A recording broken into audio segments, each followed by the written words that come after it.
Hi guys, let's do an embryology lesson here. It's week 7. It's winter of 2021. And this is a big one. This is an important, always a board favorite, gastrulation. Why is it a board favorite? Because we are going to make the germ layers. And they're like ultimate stem cells. Everything in your body is created from these 3 germ layers. And before you make them, you have to make the primitive streak. So gastrulation is composed of making the primitive streak and making the germ layer. So let's go. And so we finished week 2 last time. I'm not going to do a review because this is kind of a long lecture. But we're now at the start of the embryonic period. Week 3 is the start of the embryonic period. Sometimes it's also called organogenesis or morphogenesis. And the embryonic period lasts between week 3 and 8. And it is the start of gastrulation. So embryonic period kicks off with the start of gastrulation. There's a lot of other stuff going on. We're going to tie up a loose end before we get into gastrulation, though. So we got to talk about this Atlantus. And this one starts also about maybe the very end of week 2 at the beginning of week 3. And it's a very interesting structure. It's really not terribly important in humans, but in other animals it is. And it could be described as a dorsal caudal kind of extension of the secondary yolk sac, where it pokes in to the connecting stalk. I'll show you a picture here in a second. But this little diverticulum, if you will, which is an outpouching of a space, like the appendix is a diverticulum of the colon or the cecum, and this is a diverticulum of the secondary yolk sac. And it'll eventually connect all the way to the umbilical plate. And the cloacal membrane is also forming. We'll actually talk about the cloacal membrane last, but there's a lot of stuff going on at the same time. So here's kind of where we were last time as well. I wonder if my drawing tools should be working here as well. So we have this bilaminar disc here. That's the little human.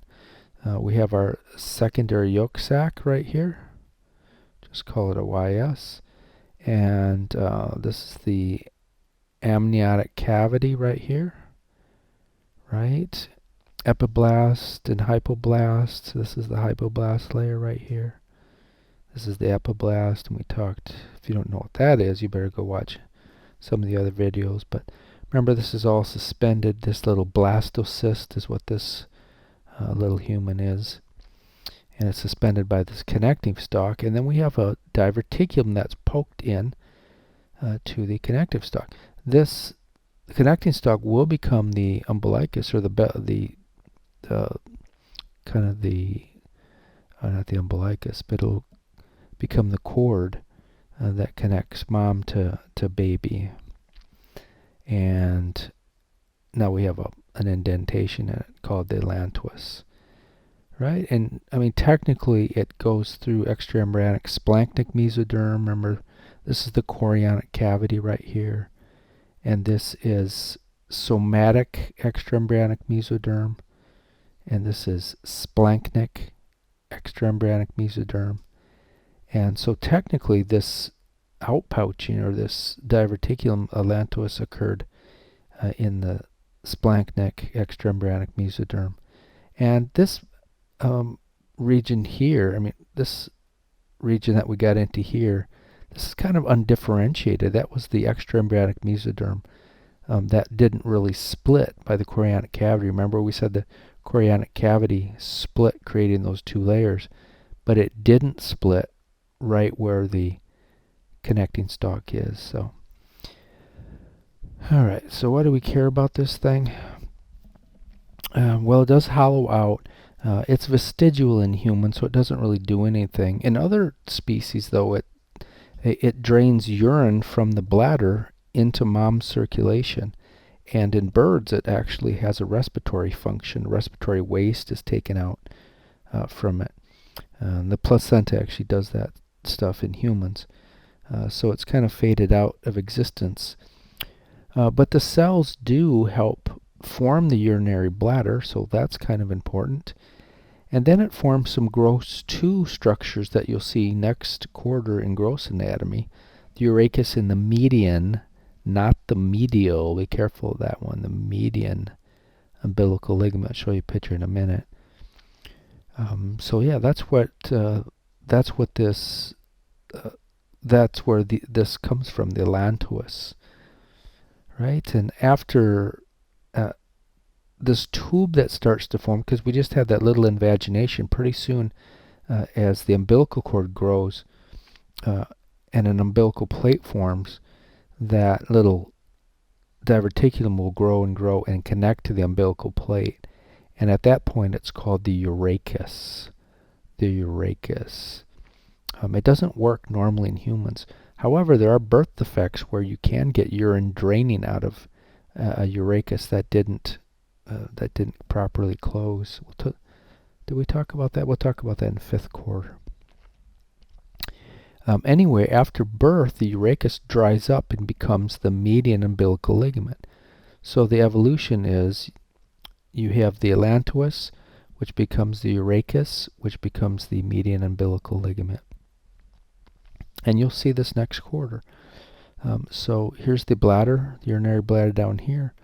And we can see that we have a cord here. That's the median umbilical ligament at this point. And yeah, once was the Atlantus, and then it became a urachus, a tube-like structure, and then the tube dried out, and there's the umbilical plate. We're looking kind of at a posterior to anterior view. The belly button would be here on the other side, and that's the umbilical plate. And yep, so that's the structure right there. And that's all we'll say about that. Alright, now let's get to gastrulation. So what is the definition of gastrulation? Well, it's the process, and it depends which board book you look at, right? Every board book describes it a little different. We'll go with more because this is for chiropractors. So it's the process of forming 2 things, the primitive streak and the 3 germ layers, or you could say making a triembryonic disc, or the 3 germ layers. And it starts on day 14, and this is what we're going to make right here. So remember, we had a bilaminar disc. Now we're going to make this green layer, a brand new layer, called not extraembryonic mesoderm, but called intraembryonic mesoderm. And then there's our epiblast and hypoblast. We're going to convert those into ectoderm and endoderm. And before we do that, we're going to make a primitive streak right here. So that's kind of where we're going. Some authors say that the process of gastrulation also includes formation of the nodal cord and neural tube, but those are European authors, so we're not going to worry about that. There is a name change, right? We have to say goodbye to the blastocyst. Remember we had a zygote, then we formed an embryo, then we formed a morula, and then we formed a blastocyst, and now at this point, week 3, we call our little human the gastrula. I mean, you can still use embryo for any of these terms if you ever forget. But yeah, so just a little house cleaning. So the blastocyst becomes the gastrula. All right, step 1 of gastrulation, undisputably, is formation of the primitive streak. And yep, you cannot make the 3 germ layers without forming the primitive streak. So that is kind of the star of the show for right now. Well, epiblast cells are the star of everything. We'll get to that explanation in a little while. But what is this primitive streak? Well, it's a streak. It's super important. And it's a massive kind of modified epiblast cells that have all sorts of genes turned on. Remember, we've turned on quite a few genes we've talked about. Well, really not that many genes, but there's many, many more we're not even going to talk about in this primitive streak, but it's a very, very important signaling center. It's like the quarterback. Cells running through it, the quarterback will tell these cells where to go and what to become. So it's a very important signaling center in that respect. And the primitive streak has three parts anatomically. It has a primitive node, kind of toward the cranial end, also called a primitive knot, or sometimes it's called Henson's node, depending again on which embryology book you look at, but you should be familiar with all those. It also has a primitive groove running through it and a primitive pit. We'll see how those are formed here in a second. And first, remember again the bilaminar disc where we were. I mean, we just looked at this. But remember, we had some in the hypoblast here in the yellow cells. We had some AVE cells up here, and they turned off nodal. That was important. Where the AVE cells form, we also know that's the cranial end of the little creature. Caudal end would be down here. And yeah, so we need to turn this bilaminar disc into a trilaminar disc, 3 layers with magical stem cells called germ layer cells, if you will.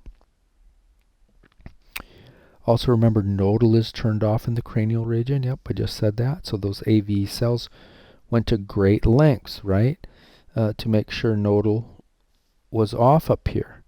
Right? We don't want nodal on up here. So we have to turn it off, and we went to great lengths. In fact, we talked about the genes that are turned on in those AV cells, namely Cerebrus 1, Lefty 1, and DDK1, Dickoff 1 it's called. And yep, these 3 chemicals, the gene products, soak up into those cells and make darn sure Wnt and nodal are turned off, but mainly nodal is turned off. Wnt turns on nodal, so if you turn off Wnt, nodal gets turned off. We talked about that before. So only the caudal epiblast cells will have the power to form the primitive streak because nodal is still on there. Okay, induction of the epiblast. So let's build the primitive streak. So here's the story. So peripherally, caudally located epiblast cells, I'll show you a picture in a second, they wake up, they get genes turned on, and there's a bunch of stuff that happen, but the bottom line is these cells toward the periphery in the caudal portion of the embryonic disc, they migrate into the midline, and they start to pile up and form a longitudinal structure called a streak. And to do that, the first thing that happens is they're invaded by nodal. Remember that nodal's turned off in the cranial part, so it can't happen there, but it's not turned off. And the nodal soaks up from hypoblast cells below, and it turns on a bunch of genes, and it causes these epiblast cells to migrate in. And yeah, so that only occurs in the caudal region. Okay, so here's a little, here's our embryonic disc. We cut the amniotic cavity, or the amnion away. This is the amniotic cavity here. The blue is the hypoblast, but we can see these little green cells along the periphery. These are epiblast cells. They have become mobile, and they have migrated to the center here and are starting to pile up, and they're forming a primitive streak. And once they pile up enough, there's nowhere to go, so they start pushing forward, and the primitive streak will go about halfway across the bilaminar disc. But we also, once we see the streak forming, we know that this is the caudal part of the little human. We also know this is the dorsum because this is epiblast. So now we know right and left. So that's kind of interesting. Yep. So again, the AV cells, you can't see them, but they're underneath this. But they secrete Dickoff 1 and Lefty 1 and Cerebrus 1 are secreted, and no nodal can form up here. So no primitive streak forms here. Not true back here. So we're forming a streak there. Okay, what really stimulates this migration? So it's not, they just don't wake up and start going in.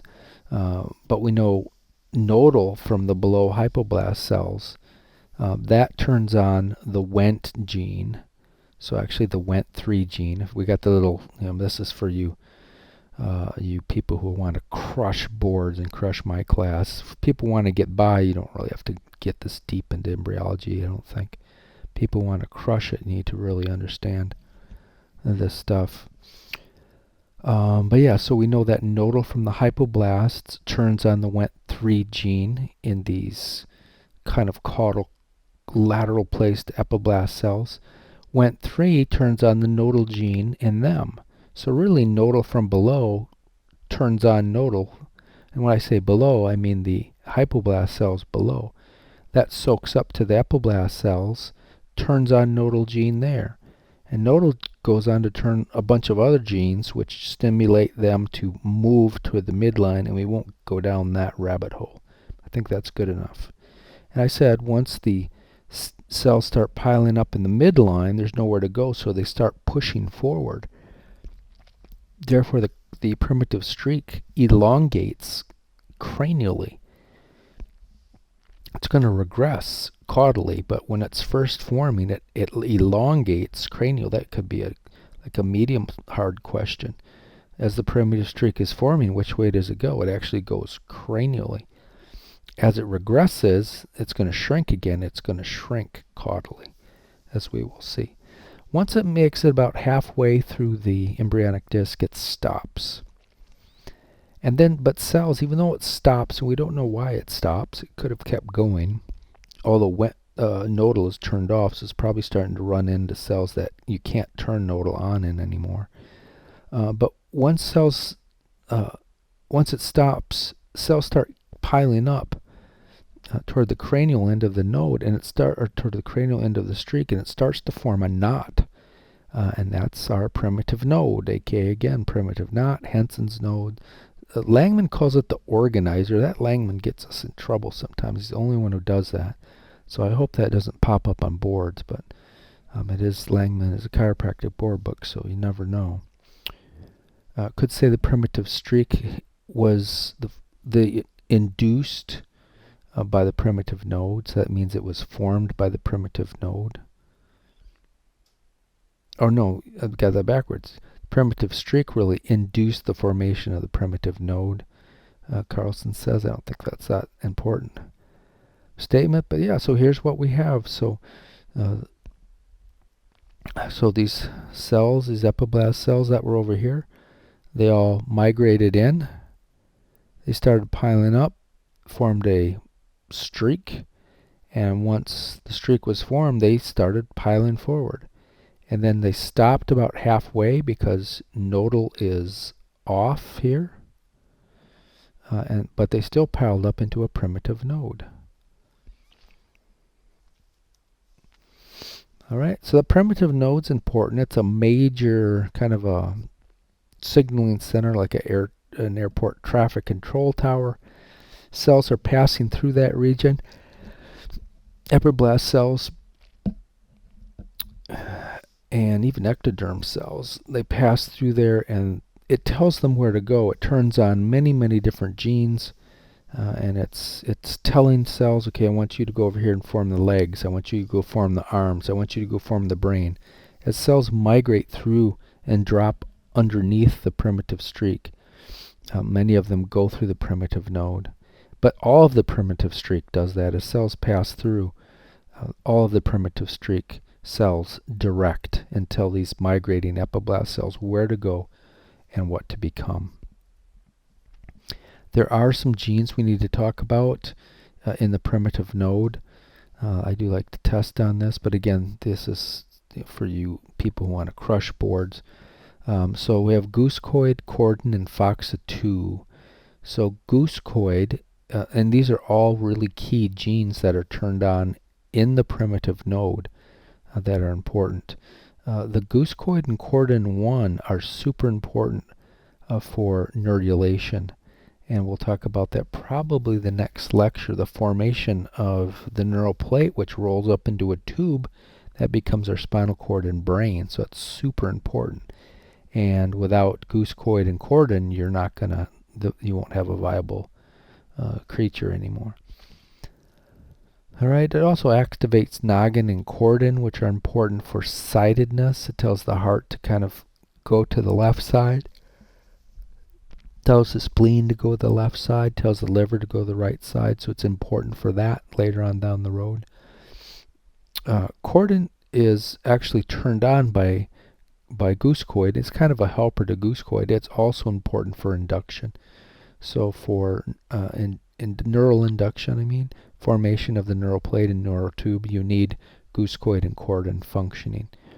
And those, specifically, you need the primitive node cell to have those genes and gene products working fine. Then we have FOXA2.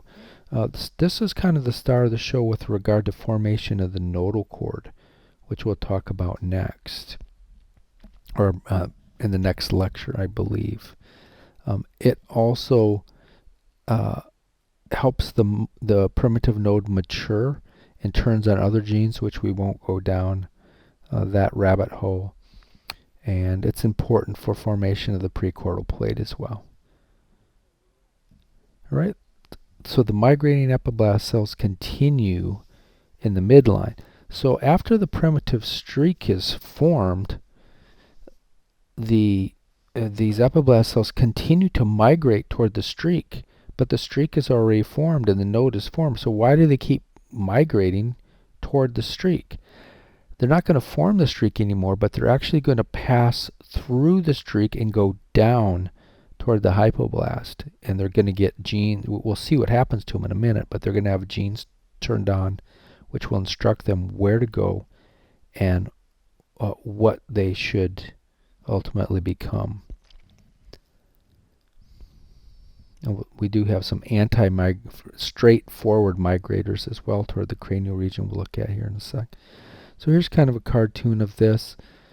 So here's the primitive streak, side view, primitive node, and we have epiblast cells migrating down through the node, and these are migrating down through the primitive streak, and we'll see how that works in a second, but a lot of them push between the hypoblast and epiblast to form our new mesoderm layer. And here's a blow up. You can see them pushing in. So that's kind of the picture that you should have in your head is these. And where did all these come from? These were just epiblast cells that came from the periphery. And as they start diving down through the primitive streak, they start digging a groove out. And they start digging a pit or a hole in the primitive node from so many of these epiblasts passing through.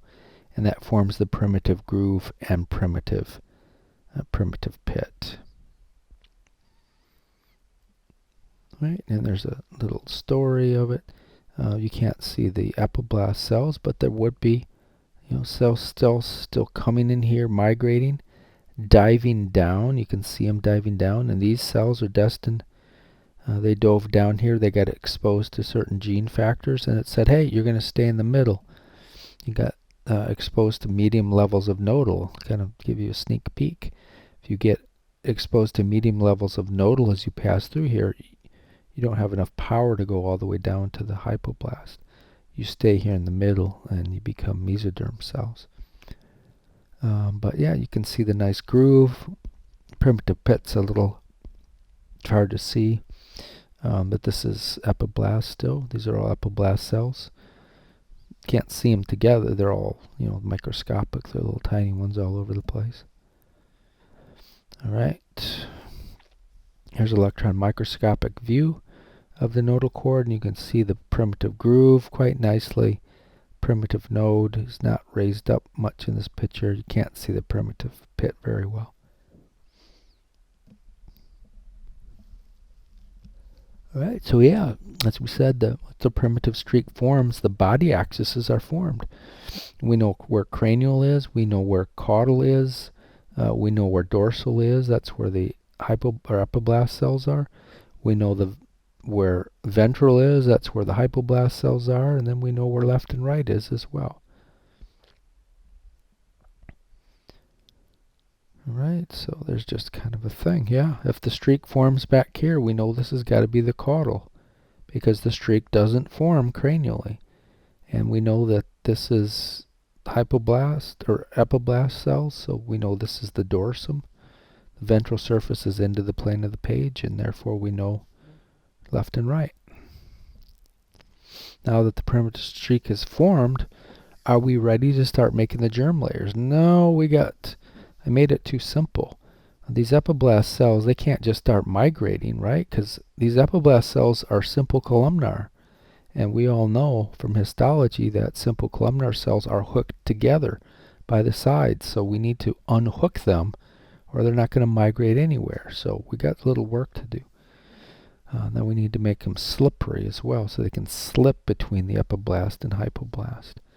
So, yep, so epiblast cells they're columnar epithelial cells, therefore they have junctional complexes and they're held together, and we need to break those or they're not going anywhere.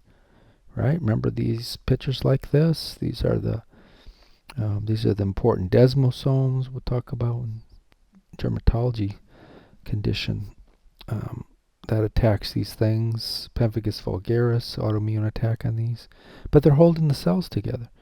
Right? There's the zone adherens here. There's the tight junction or zona includens. These have to be broken or cells aren't going anywhere. So that's what we need to do. And warning, Mr. Spock, who normally shows no emotion, right? He's like, what the heck? Yeah, the authors are all over the place on this. And there's just not enough human embryos to study, so this is a mess. But we'll put it together for you. So, yeah, the breaker of chains, right? From Game of Thrones. And ingression is the breaker of chains. So let's talk about that. How are we going to break these junctional complexes? Well, again, we've talked about this already by the picture, but zone adherens need to be broken. Macula adherens, those need to be broken. And these are all made out of a class of molecule called cadherins. Desmosomes are made up of desmoclines and desmocolins, but they're still cadherins. And so that is an important concept. So if we can break cadherins, we can free everything. And let me introduce you to Mr. Snail. So there is a gene called the snail gene, and there's a transcription factor called snail, and that's how you break cadherins. You have to turn on the snail gene and express the transcription factor snail. So all of these epiblast cells that want to migrate and become great things, pass through the primitive streak, they have to get the snail gene turned on, and they have to have snail running the central dogma and making the transcription factor snail. We're not exactly sure who turns on snail. It's thought that Nodal probably turns it on, but they're not 100% sure on the story of that. But snail turns off the genes that make cadherins. Simple as that. And cadherins need to be replaced constantly. And so pretty soon you don't have cadherins, and you have epiblast cells that are free. They have no CAMs, cell adhesion molecules, or junctional complexes. Kind of the same way to say it. So yeah, so they're ready to migrate now. And here's, I'm not going to test you on this, but probably in histology, you should probably know what desmocolins and desmoglines are, right? And in a desmosome. And yeah, I won't get into all this stuff, but yeah, they're all cadherins. So if we can stop the production of these cells can drift right apart. And that's exactly what happens because of the snail gene. Now we have another thing to do. So just because they can migrate, it's nice if we can make them slippery so they can slide between the epiblast and the hypoblast. And so we get a little WD-40 and squirt them. And no, we don't really do that, but we're going to kind of do something similar.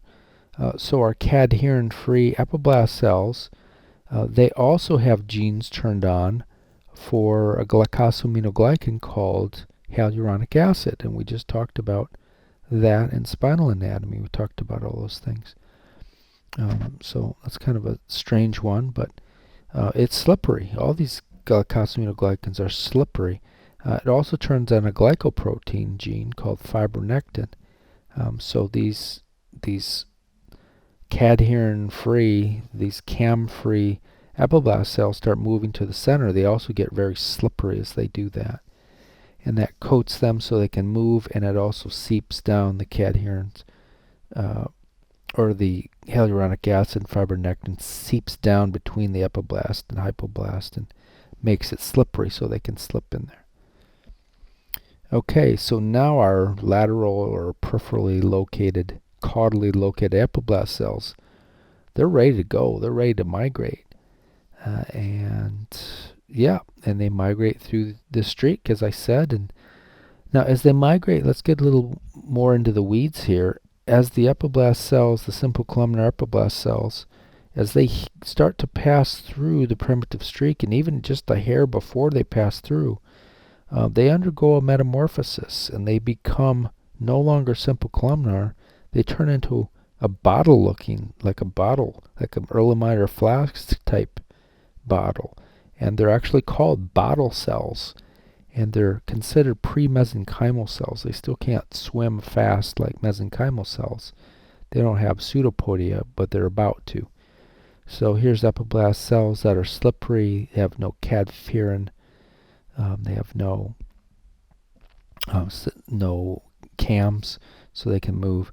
And as they start to slip under or through the primitive streak, they morph into this weird bottle cell.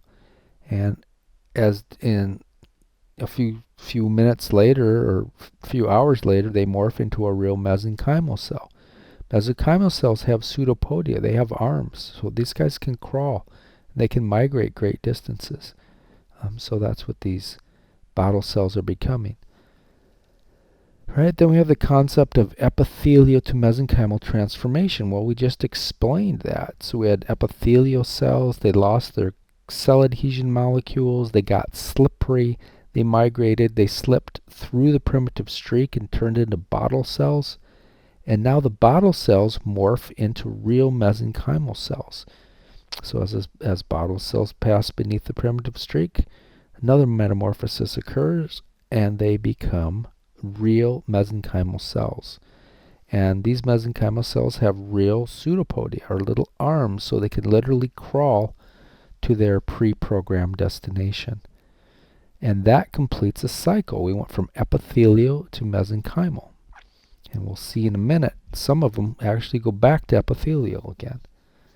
And as we'll see toward the end of the class, some of them go from epithelium to mesenchyme, back to epithelium, and back to mesenchyme. So it can get a little crazy. Okay. So now that they can migrate, how do they know where to go? Well, they get told where to go as they pass through the primitive node and primitive streak. So the two main genes that are turned on in primitive streak cells, that tells them where to go. And it's way more complicated than that. And who are these genes? We do need to know these. Again, there's the little nerd guy. But we have the brachyury gene. Like sometimes it's called the T gene in the research paper. It's the T gene. But Langman, the chiropractic board, still call it the brachyury gene. I call it brachy. That's how I learned is brachyury, but it really should be pronounced brack, like back. Brachyury gene. And yeah, that's one of the T-box family transcription factor genes and products. It activates FOXA2 and goosecoid. But the key here is, what is the brachyury gene? It protects, we'll just leave it at this, it protects the bottle cells because they have to squeeze through primitive streak cells. And that ain't easy. They're slippery, but they can still be damaged. And this protects them. The gene product, the T gene product, protects them. And then our friend Nodal, of course, is the other one that's on. And this is the one that really tells, and we don't know exactly how it works, but it tells these migrating mesenchymal cells, it tells them where to go and what to become. That's all the deeper I'll go. Let's get into, let the great migration begin. Okay. So this process of passing through the primitive streak, It's really not called migration. It's really called ingression. Ingression. And other authors, Langman and Carlson, call it invagination. And unfortunately, as you chiropractors know, more chiropractic board book calls it ingression. Langman, another chiropractic board book, calls it invagination. And so you got to learn both of them. You never know which one it'll be. They're not going to call it migration though, but that's really what it is, right? And we've seen this picture, so here they are. They're migrating. They're being told what to do, and some of these are also coming out of the plane of the page at us. Some are going into the plane of the page, so it's not just a one little dimensional thing here. All right, let's talk about making the germ layers. Now this is the key of life right here, because right now all we have is an epiblast layer on the top and a hypoblast layer, but now we're going to create a brand new layer called the intraembryonic mesoderm, often just called mesoderm for short. We're going to create a endoderm layer from these old hypoblast cells, and then we're going to morph these epiblast cells into the ectoderm. And those are our 3 germ layers. So arguably, and I'll show you what that means, this is what we're going with, the very first wave of migrating cells that pass through the primitive streak, they get exposed to low levels of nodal as they go through. And because of that, I think of it as they don't have the power to go all the way down to the hypoblast. They just have the power to get stuck in the middle here. So this first wave gets stuck in the middle and forms the mesoderm, or you can also call it the intraembryonic mesoderm. All right, so that's what happens first. Then immediately following it, the next batch of a wave of epiblast cells that pass through the primitive streak and primitive node, they get exposed to higher levels of nodal. And I like to think of it gives them more power. And these guys they have the power to go all the way down to our old hypoblast cells, and they literally kick them out. And they start to form a new layer here. And then the old, and this is where maybe the extraembryonic mesoderm comes from, because we're getting these, here's an old hypoblast cell. They're getting kicked out, and they might go down and help form part of the extraembryonic mesoderm. But nevertheless, these are all our little migrating epiblast cells have now taken over this bottom layer. And therefore we have to, they're a real germ cell now, so they get a new name. And they're not called hypoblast, they're called endoderm cells. And this is going to form a lot of our epithelia of our gut tube. Our entire esophagus, stomach, intestine is formed from this layer right here, as we will see. And boards love to know what this stuff makes. All right, so endoderm a second, I think we got that covered. And so endoderm mesenchymal cells convert back to epithelium. So here's our first example. So in order to swim through the middle, we have to be mesenchyme. But once they get into the very bottom here and kick the endoderm cells out of here, or kick the hypoblast cells out, these hypoblast cells are in green, they don't need to stay mesenchymal. They morph back into an epithelial type cell. So bottom line, here's a note, if you're making a note card, the endoderm cells have went through a process of epithelium, then they became mesenchymal cells. Now they're going to be morphed back into endothelial cells. So they go through a process of epithelium to mesenchymal to epithelium transformation. Epithelium to mesenchymal to epithelial conversion is the official buzzword. So make sure you know that. And last but not least, and we don't know exactly how this stops, but once the mesoderm is formed and there's the new ectoderm is formed. All the hypoblast cells in green are kicked out. Then the epiblast cells all of a sudden just morph. They don't migrate anywhere. They stop migrating. In fact, they stop migrating. They stop passing through the streak, and they just get genes turned on, and we don't know who does this or what the story is, but they morph into a new type of cell, and they get a new name called the ectoderm, which most of your skin, there's exceptions to this, but a lot of your skin is derived from the ectoderm. All right. Yep, and skin is epidermis. That's your top layer. Well, skin is really the dermis. Dermis can come from mesoderm, but that's a complicated question because mesoderm can come from crust cells. It depends what area in the body you're in. But let's not get ahead. All right, so we got our 3 germ layers.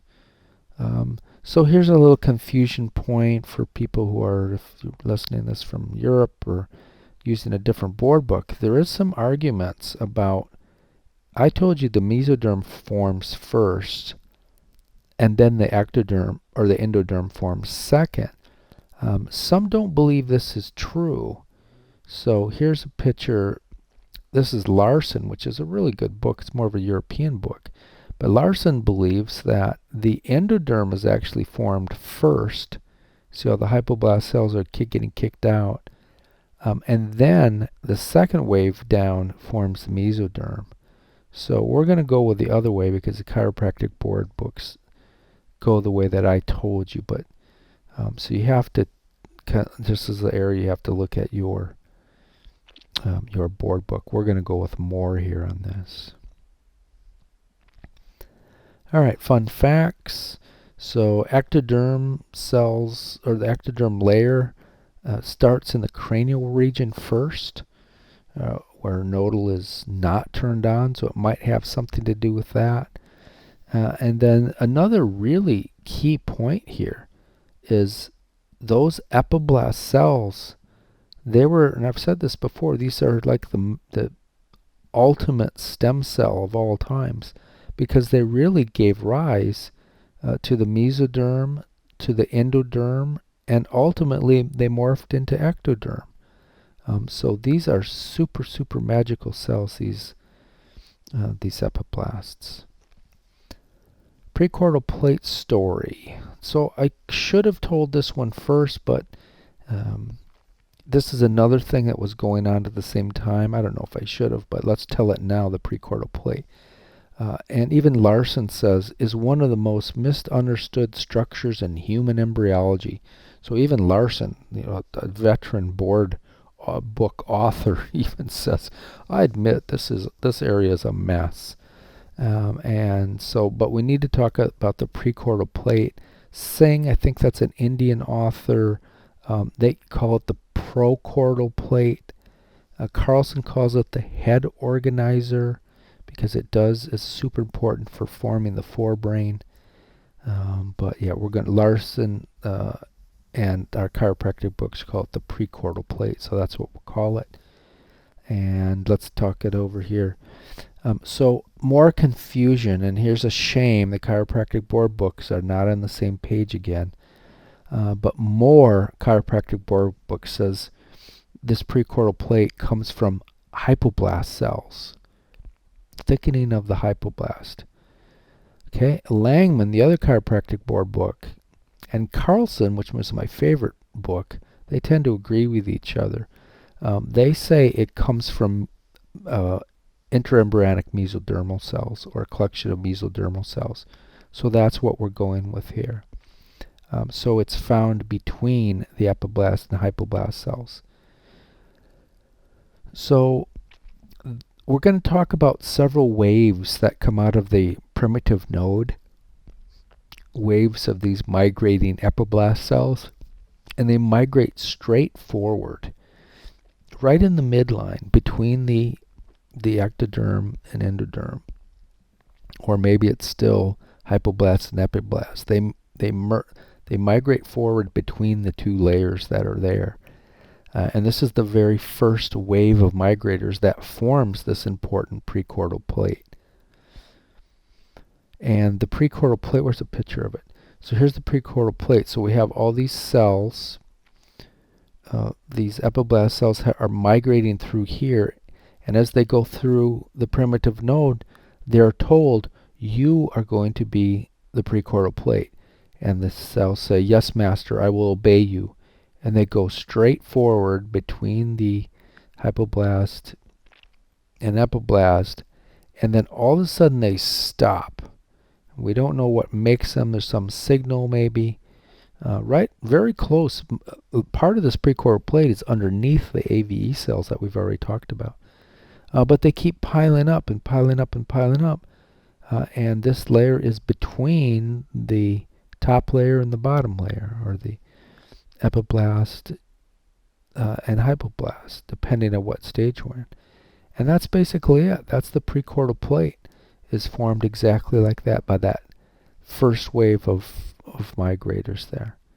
And that's everything that I just said. And they pile up and they form this prechordal plate, which is sometimes called, again, the head organizer. Here's a bird's eye view of these migrators going straight forward. All right, so what does it do? What's this prechordal plate do? When I think prechordal plate, I think forebrain. So it induces the formation of the early forebrain by sending cells from the prechordal plate, or cells that pass through the prechordal plate. They get their sonic hedgehog gene turned on. Actually, there's a couple of sonic hedgehog genes that get turned on. And if you get your sonic hedgehog gene turned on, you're going to be brain tissue. And that's exactly what happens there. So way away from the brain, we have the cloacal membrane, which is also going on at the same time. So we don't know exactly how this forms, but it does form the same time the prechordal plate does. And yeah, it forms caudally though, but it's a circular plate. Now this one is said not to be extra cells forming, so it's not a stream of cells going between the epiblast and the hypoblast. This occurs when the hypoblast and epiblast cells grow together and they push any mesoderm out of the way. And the cloacal membrane, let's look at a picture of it. So you can see it forming right back here. Okay, so that's the caudal area. There's a primitive streak. Prechordal plate, and there's an oropharyngeal membrane that's going to form up here. This is happening at the same time, but we get these two kind of pinching together, coming together of the ectoderm and endoderm at this point. And that's what it is. And yeah, and so yeah, it kicks all the mesoderm out. So you could say that the cloacal membrane is a bilaminar plate, right? It's not the trilaminar disc. That could be a question. Where in the trilaminar disc is it not really a trilaminar disc? Well, the cloacal membrane and the oropharyngeal membrane are not trilaminar. They have no mesoderm. So that's an important concept. And who cares about this dumb cloacal membrane? Well, it's going to become your anus, your urethra, and your vagina.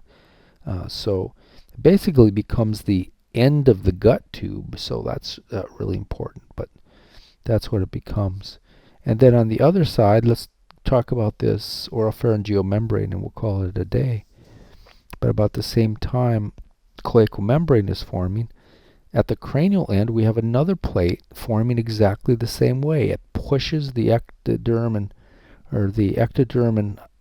endoderm come together and push the mesoderm out of the way, and it forms another plate-like structure.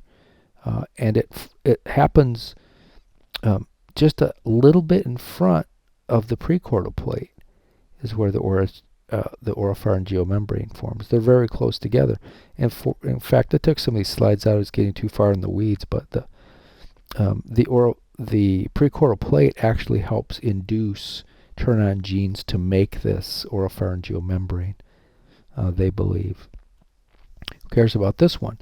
Well, the cloacal membrane was the kind of the opening of the end of the GI tube, the anus basically, and this is the opening of the start of the GI tube, which is basically your mouth. So this will form into the oral cavity and the mouth starting about week 4. Or you could say it's the start of the foregut. Okay, so technically now, for chiropractic students, gastrulation is over. So we've made a primitive streak, and we've made the 3 germ layers, and we've made a oropharyngeal membrane, and a cloacal membrane, and a prechordal plate. So gastrulation is over. But week 3 is a very busy week. Neurulation, we haven't talked about that. That's going to be going on. We got to form a nodal cord. There's a lot more stuff that we need to do. But the process of gastrulation is now complete. And we are complete for the day, so see you guys later.